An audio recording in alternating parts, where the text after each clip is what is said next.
Israel has seized the Rafah crossing in absolute breach of the Camp David Accords, which have the power of international law, having been adopted by the Security Council.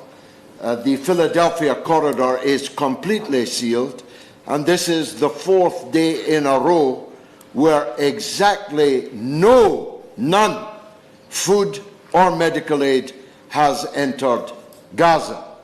And therefore, even if the British government moved their show to the border, no Palestinian would be able to get biometric tests anyway.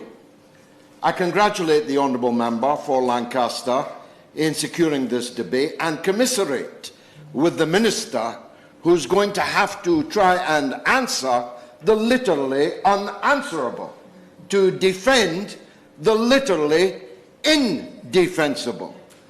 Sometimes one detests a government policy, but can understand why they're doing it.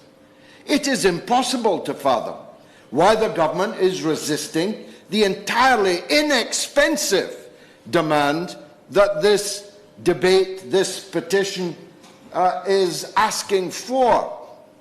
391 of these signatories are my constituents in Rochdale, who are always looking for ways to demonstrate their support for the Palestinian cause, as you'll know, Mr. Vickers. And I declare the interest that one of my parliamentary staff is one of those trying to get their family out of Gaza to no avail.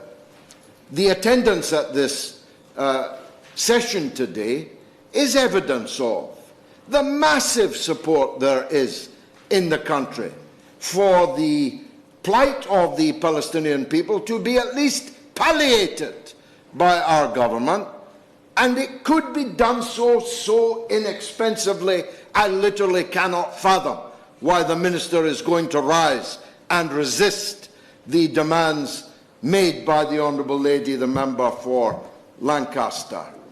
Leaving aside all the historical reasons why they should, the fact that it was in this very building that the entire Palestinian tragedy was authored, when, on behalf of one people, our government promised to a second people the land that belonged to a third people. You would have thought that that would have been a matter of historical guilt for our government, that they might want to in some way mitigate. Leaving aside the fact that hundreds of our soldiers, police officers, civil servants, staff of this very house were murdered in the King David Hotel. Our soldiers left hanging by piano wire in the orange groves of Jaffa, booby-trapped.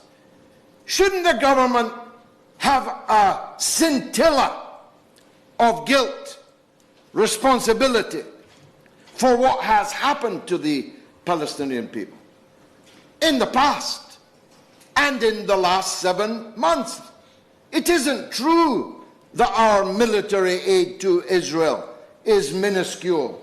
If you define it by completed pieces of ordnance, maybe. But our components are in.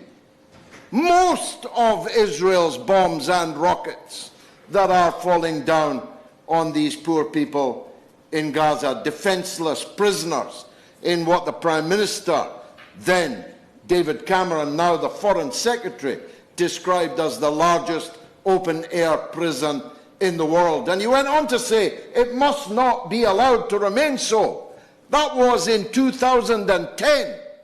Now he's the Foreign Secretary in 2024. He turns his face away from the people in that prison camp that he said must not be allowed to remain so. And it isn't just ordnance. We have flown 200 missions from our sovereign base in Akrotiri in Cyprus. Who knew that we have a sovereign base in independent Cyprus, a European Union country, an allied country, but we have the right to fly whatever we like out of that sovereign base. And 200 times we have flown spy missions over Gaza for the edification of Netanyahu and his gang in power in Tel Aviv. So our contribution to this massacre is very significant, both historically and contemporaneously. And what we're asking here, people from all sides, some of them actually literally capital F, friends of Israel, but they're all here asking for one small thing: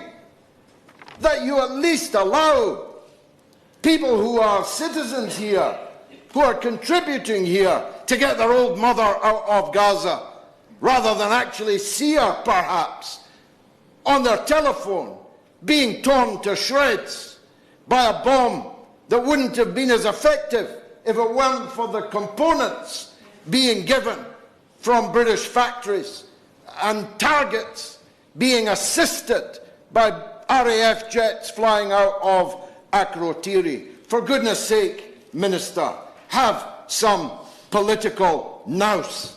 There's millions of people in Britain want you to do something.